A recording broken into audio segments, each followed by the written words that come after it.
All right, good morning, everybody. Thanksgiving is my favorite holiday of the year, and so I know that it's not the only month to be thankful, but I do appreciate the greater density of thankfulness that not just in church, but at work you're hearing people say it and stuff, and so it's a good time. But really contemplating this morning how many things there are to be grateful for. I'm grateful for the songs we just sang. There were some good words in those songs. I'm thankful for Luke's communion meditation. I'm thankful for the class this morning. And I'm thankful we all get to be here today. There's not perfection, but there's a lot of good gifts of God He's given us. And gifts of God is the theme for this month. So not necessarily thankfulness, but gifts of God. And we can be thankful for those. I don't always come up with a title. I normally just go with whatever the theme is for the month, but the title today is Supply and Support During Sieges and Storms. I like alliterations, and there's one right there. I tried to get a few more, but that's what it should be. And supply and support, I began thinking about that back towards the end of November. I was reading September. Yeah, it's November now. Different month, ends the same way, they rhyme. But back at the end of September, I was reading in Isaiah chapter 3, and you know how we're not often thankful for something until we've lost it? Well, God was speaking through the prophet Isaiah, and he was talking about how Jerusalem, how Judah was about to lose their supply and support. So Isaiah chapter 3, starting in verse 1, says, "For behold, the Lord God of hosts is going to remove from Jerusalem and Judah both supply and support, the whole supply of bread and the whole supply of water, the mighty man and the warrior, the judge and the prophet, the diviner and the elder, the captain of 50 and the honorable man, the counselor and the expert artisan and the skillful enchanter. And I will make mere lads their princes, and capricious children will rule over them. And the people will be oppressed, each one by another, and each one by his neighbor. The youth will storm against the elder, and the inferior against the honorable." So, in this case, supply, those are all the things that we need, the food, the shelter, the clothing. But the support was really the structure of society. The government officials, the keepers of the peace, the artisans, the people that are producing goods and stuff, that God was going to withhold all of this. He was going to remove both supply and support. And it goes on in verse 6, just talking about what a society that loses these things will look like. "When a man lays hold of his brother in his father's house, saying, 'You have a cloak, you shall be our ruler, and these ruins will be under your charge,' he will protest on that day, saying, 'I will not be your healer, for in my house there is neither bread nor cloak. You should not appoint me ruler of the people. For Jerusalem has stumbled and Judah has fallen, because their speech and their actions are against the Lord, to rebel against his glorious presence.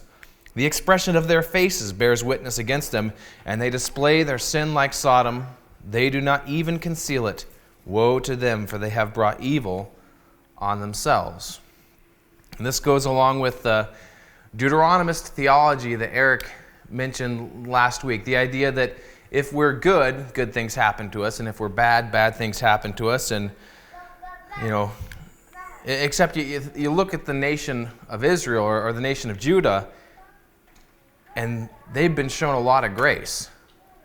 I mean, by the time that this is written, I'm not sure that Hezekiah was king yet at this point, but there have been good kings, there have been evil kings, and if you go back farther to the times of the judges, there's good and there's evil, and these people continually leaving God and ignoring God, and I marvel at that patience and that mercy, because if somebody does something wrong to me, I might feel the sting the first time, and then they don't have to wrong me too many more times, and the sensible side of my brain is saying, okay, proximity with this person is bad and I want to do away with it. But God is showing this great mercy. He's not repaying them like they deserve. He's not punishing them with this instant, okay, that was wrong, you're going into captivity. He's had so much mercy that he's shown them, but it's coming to the point where his patience has an end, and he's going to remove all this supply and support. So, you can debate more, and you can think more about whether people are going to have a bad life if they're bad or a good life if they're good. But the important thing to realize for this message is that it's all in God's control. The supply and support, that's all God's to give. It's all God's to withhold.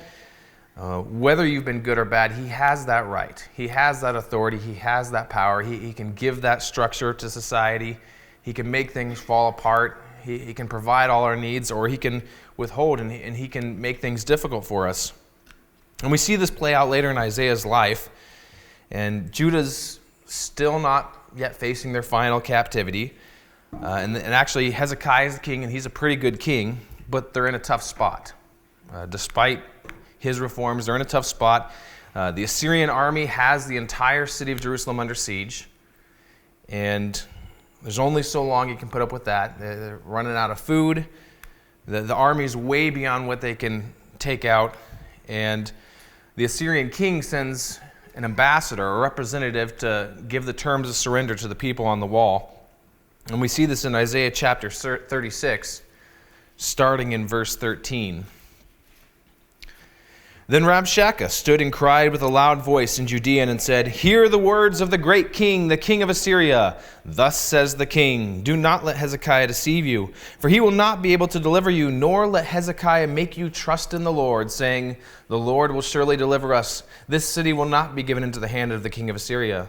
Do not listen to Hezekiah, for thus says the king of Assyria, make your peace with me and come out to me, and eat each of his vine and each of his fig tree, and drink each of the waters of his own cistern, until I come and take you away to a land like your own, a land of grain and new wine, a land of bread and vineyards.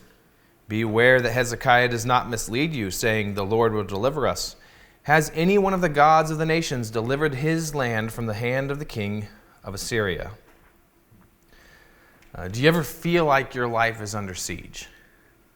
And we talked about troubles and the hardships in life in the class this morning, and Luke talked a little bit about that. But do you ever feel like your life is under siege by Satan or the troubles of this world, and you're trying to hold out, but you're looking at an army that you can't defeat, and you're looking at how long you can hold out, and it's not that long. And notice the language used by this Assyrian official. It almost sounds like biblical language that you'd see in prophecies. Thus says the king of Assyria, in opposition with thus says the Lord. But thus says the king of Assyria, do not trust in the Lord to deliver you. I can give you peace. I can give you the supply and the support, all the food you need. I'm going to take you to a land with plenty of bread and plenty of wine and all these things you need. Just don't trust in the Lord. It's important for Christians to realize that the world, that Satan is going to want you to forget that God has the control over supply and support. The world is going to want you to be anxious and not trust that God has all these things in His control. The world's going to want you to think that life's going to be easier if you just give in and go along with whatever depravity culture is trying to push on you. It's going to be easier if you're not fighting the good fight, if you're not laboring for the Lord. It's going to be easier if you just accept what the world is trying to get you to do. Just don't place your trust in the Lord. Place your trust in some other person, fine. Place your trust in yourself, fine, but don't place your trust in the Lord. That's the kind of siege that we're under, whether it's just our life personally or society. We see that going on. And to be sure, it can be difficult to trust that supply and support is coming from a God that you can't see, especially if it's been months and you're like, why am I dealing with this? Why am I dealing with this? When is this going to come? When are we going to find our deliverance? So it can be difficult to trust when you don't see the workings of God until, as Luke mentioned, often you're looking back at the past and then you see it. But it can be difficult for people, even if they see God working, it's still difficult to have that trust. And we see this with the disciples. If you fast forward about 700 or 800 years after the moment when Isaiah wrote this, and we're going to leave the siege behind for a little while, and we're headed for a storm. So in Mark chapter 4, Jesus and the disciples are crossing the sea, and starting in verse 37, of Mark 4, a great windstorm arose and the waves beat into the boat so that it was already filling. But he, that's Jesus, was in the stern, asleep on a pillow. And they woke him and said to him, "Teacher, do you not care that we are perishing?" Then he arose and rebuked the wind and said to the sea, "Peace, be still." And the wind ceased and there was a great calm. But he said to them, "Why are you so fearful? How is it that you have no faith?" And they feared exceedingly and said to one another, "Who can this be, that even the wind and the sea obey him?" So who can control even the wind and the sea? Well, the same person that controls all supply, all support in our lives and our personal lives and society. And by this point, the disciples should have known that Jesus had that power, because just in the preceding chapter, he healed a leper, he healed the centurion's servant, he healed Peter's mother-in-law, so they can see that he has control over the very essence of nature, over matter and over energy. But in a tough spot, like the disciples were, with water coming into the boat and the boat filling up, it's difficult to remember that. So just as I asked, do you ever feel like you're under siege? Do you ever feel like you're in a storm? And whether it's, again, your life, or you look around at society and things are pretty rocky, things aren't going smooth, there's issues, there's possible disruptions to your supply, possible disruptions to your support and to the structure of society. Things aren't getting better, things are getting worse. I was probably about the same week that I read Isaiah chapter 3. I was on my way home from work, and I was listening to a podcast Bible study, and they were talking about this passage. They were talking about Jesus being asleep in the storm, and one of the people in the study mentioned something I'd never thought of. They said, if your world is in a storm, and you know the one who controls the storm and who can quiet it with a single phrase, well, what I'd be doing is I'd have the kind of peace that I'd be asleep too. Our position is not to be panicking, but hey, I'd go down in the hold and I'd sleep too. If Jesus isn't worried about it, I'm not worried about it either. And they mentioned, if you're in an airplane and there's a little disturbance, but you look around and the flight attendants aren't scared, and the people who fly all the time, the ones that have those little pillows and stuff, they're not scared. Well, then you're like, okay, these people know what's going on. They're not scared. I shouldn't be scared either.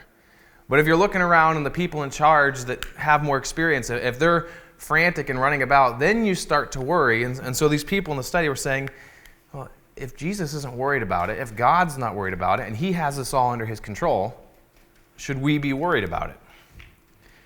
And I thought that was fantastic. I had never thought about that in that way, that we should have this faith in God, that we trust him.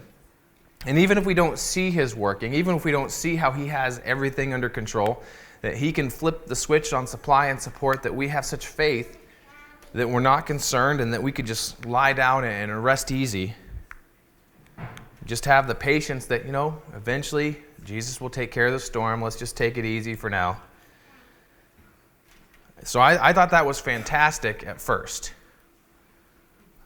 But the more I thought about it and the more I read that passage, I realized that Jesus wasn't rebuking the disciples for the fact that they couldn't just let their oars down or let go of the ropes holding the sails. He wasn't rebuking them for that. He wasn't rebuking them even for the fact that deep down they didn't know that he could handle it. He was rebuking them because they were anxious when they came to him. And they did come asking for help. So he was rebuking them for that. He let the disciples work through the storm. I mean, these people grew up using boats, and that was something that they had control over. And knowing that he had given them this charge of the boat, he was sleeping and they were working, and it was always an option for them to come to him and ask for help. And the fact that they did come to help, that was okay too. He wasn't going to rebuke them for saying, "Save us, Master."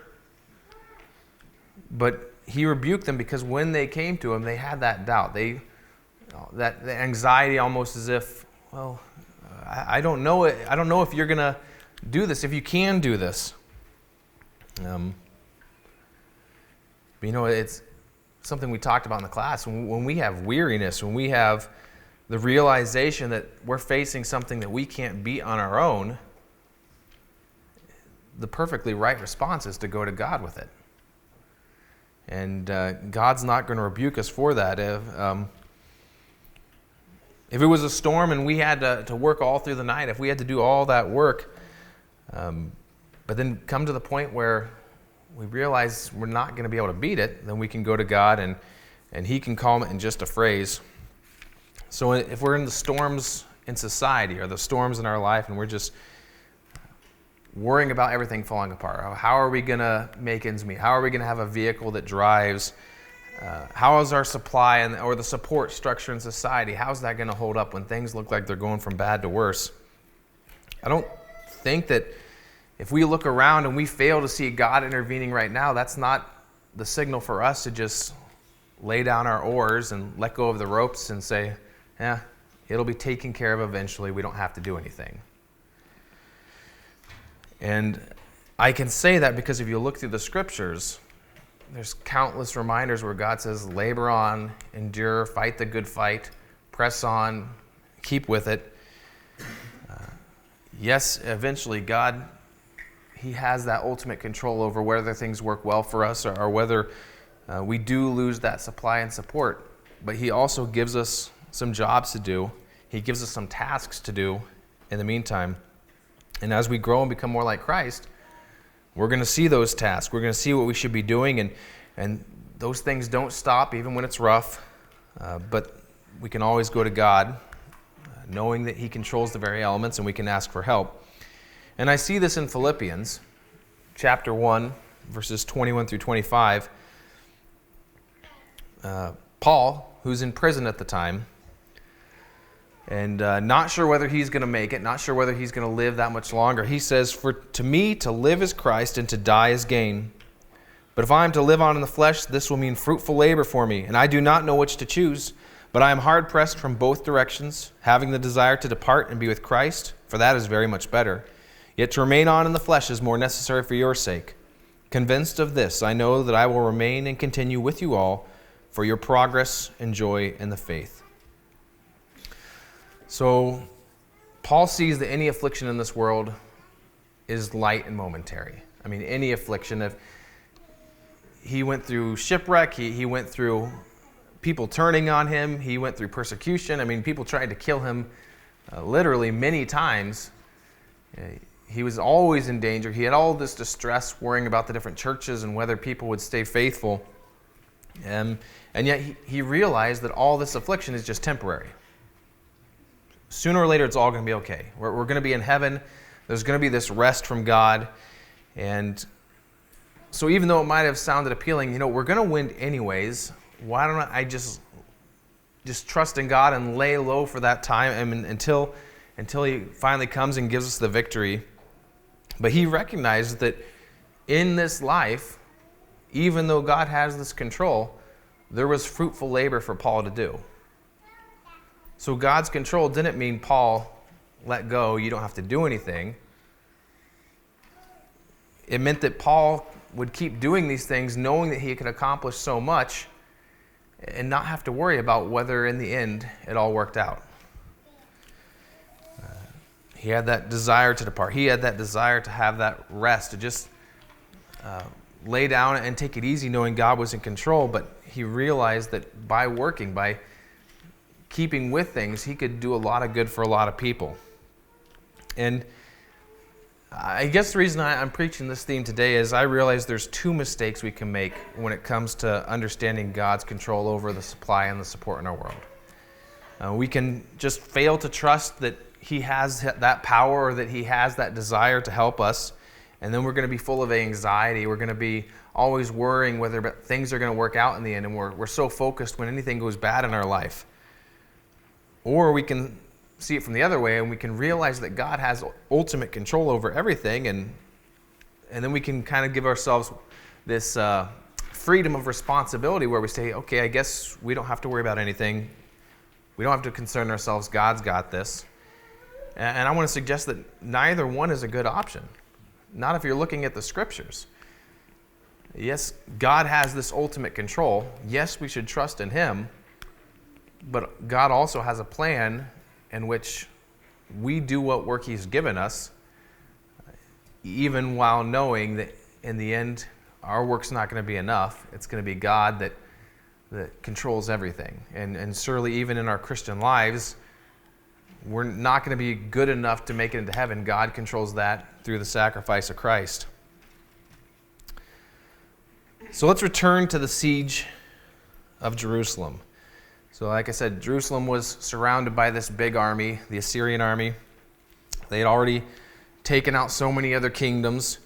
And the Assyrian official was about to head back to Assyria, but before he did, he sent a letter to Hezekiah with their demands and how they should be met, their surrender demands. And we see this in Isaiah chapter 37, verse 1 through 4. When King Hezekiah heard it, he tore his clothes, covered himself with sackcloth, and entered the house of the Lord. Then he sent Eliakim, who was over the household with Shebna the scribe and the elders of the priests, covered with sackcloth, to Isaiah the prophet, the son of Amoz. They said to him, "Thus says Hezekiah, this day is a day of distress, rebuke, and rejection, as when children come to the moment of birth and there is no strength to deliver them. Perhaps the Lord your God will hear the words of Rabshakeh, whom his master the king of Assyria has sent to reproach the living God, and will rebuke the words which the Lord your God has heard. Therefore offer a prayer for the remnant that is left." Hezekiah was troubled. So when we face storms or sieges, it's to be expected that we're troubled. I mean, he's in sackcloth. He tore his clothes. He's likening it to a child who's ready to be born, but there's just no strength to give birth. Kind of like we talked about in the class this morning, he was troubled to the point of realizing that, God's not going to tempt us with temptation greater than we can handle, but God is going to give us things in our life that we can't handle. The Assyrian siege, Hezekiah and his army could not handle. The storm, the disciples could not handle. It was more than with their power they could take care of. But just like the disciples made the right choice and then going to Jesus, the creator of the universe, and saying, "Save us," Hezekiah here makes the right choice. And again, once that Assyrian official leaves, he takes this letter that the Assyrian army has sent, telling them not to trust the Lord, telling them to surrender.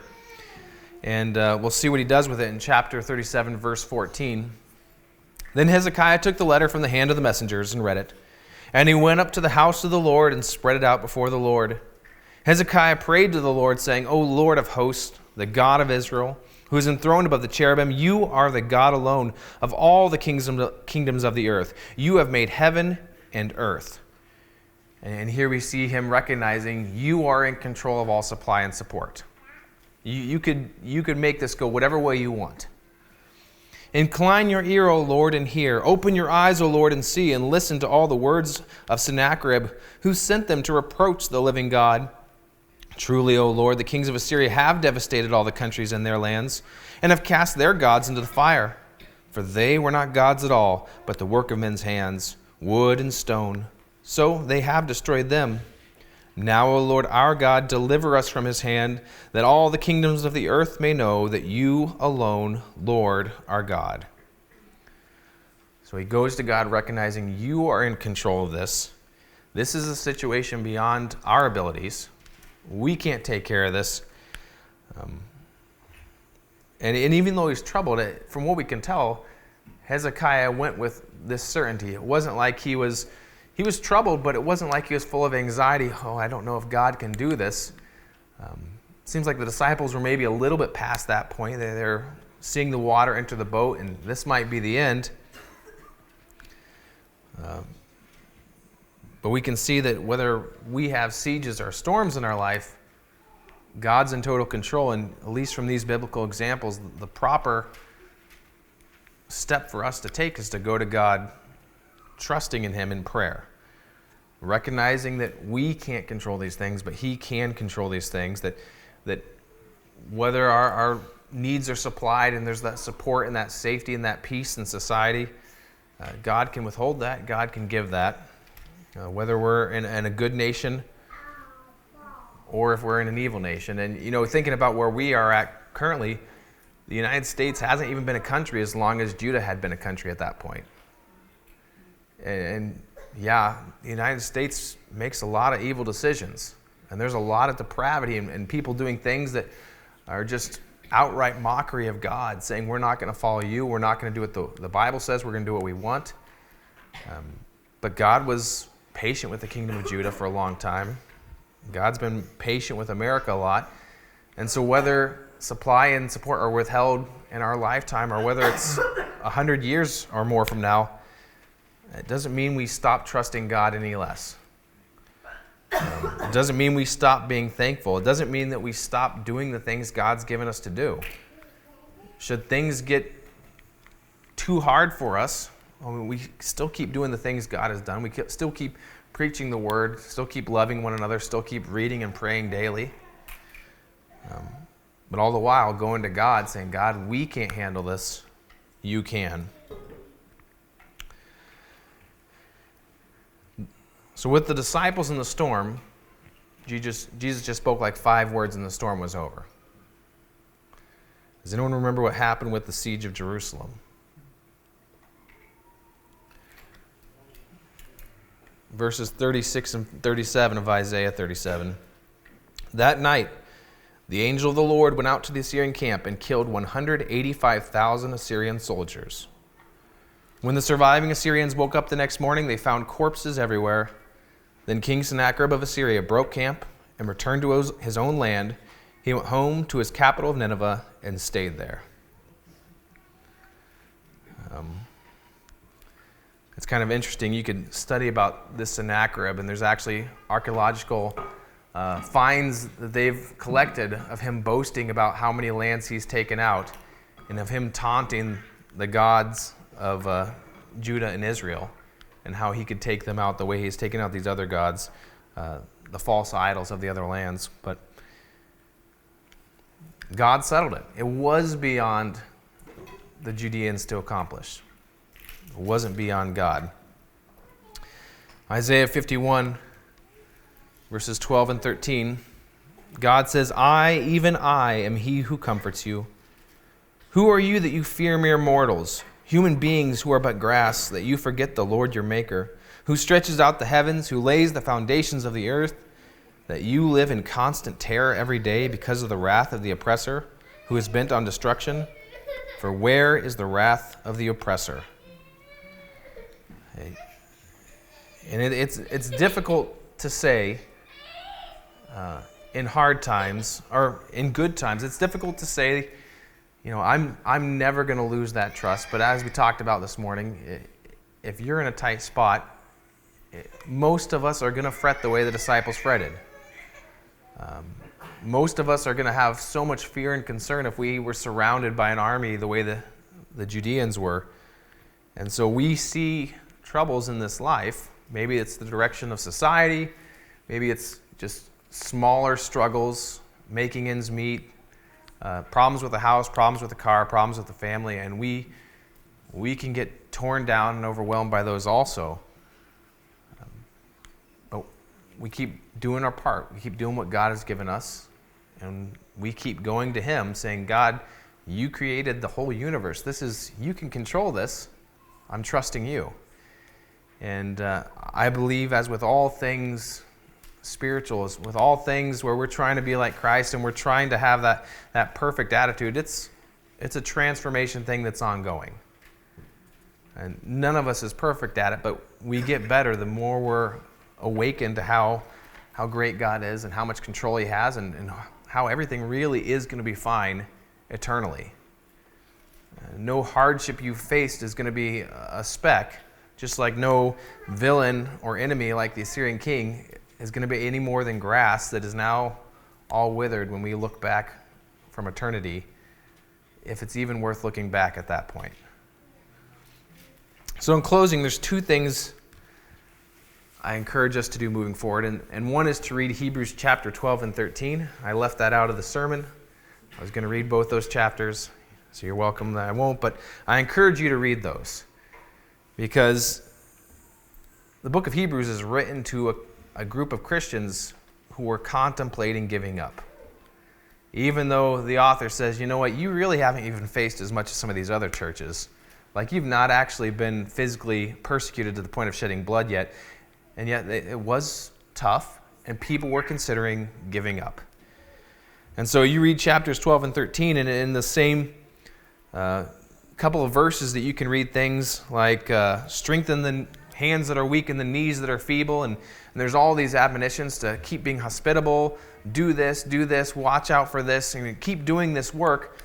There's also this reminders that we see in chapter 13, 5 and 6. God saying, I will never desert you, nor will I ever forsake you, so that we confidently say, the Lord is my helper. I will not be afraid. What will man do to me? You read through those chapters, I think you'll see it's clear we shouldn't just be sleeping. We have jobs to do. That's why God established the church on earth, because we have jobs to do. At the same time, God has the final say in supply and support in all areas of life, and we're in good hands. The other thing I want you to do is just make it a habit of praying to God for supply and support. So there's an election coming up this week, and whether you think that an election gives us the power to change the direction of society or not, ultimately we all know that the only one who has power over that is God. We have work to do. We have work to witness and shine a light wherever we're at. But ultimately, God will decide when a nation rises, when it falls, whether it succeeds, whether there's plenty of supply and plenty of support or not. But, just as we go to God with all things, praying, God, we can't do this, it's in your hands, I suggest that this week with the election coming, that's something that we pray. A prayer I enjoy from Psalms, chapter 122, verses 6 through 9, says, pray for the peace of Jerusalem. May they prosper who love you. May peace be within your walls and prosperity within your palaces. For the sake of my family and friends, I will now say, may peace be within you. For the sake of the house of the Lord our God, I will seek your prosperity. This world is not our home, and good or bad, we're living for heaven. But it's something we can pray about, that for the sake of our family, for the sake of our friends, for the sake of our church, we can pray for that supply and support, for that structure, for God to have his hand, and just trust that whatever does happen, it's God's plan. It's going to work out eventually, even if it's not in this life. If it's in the scope of eternity, it'll work out, and God will be glorified.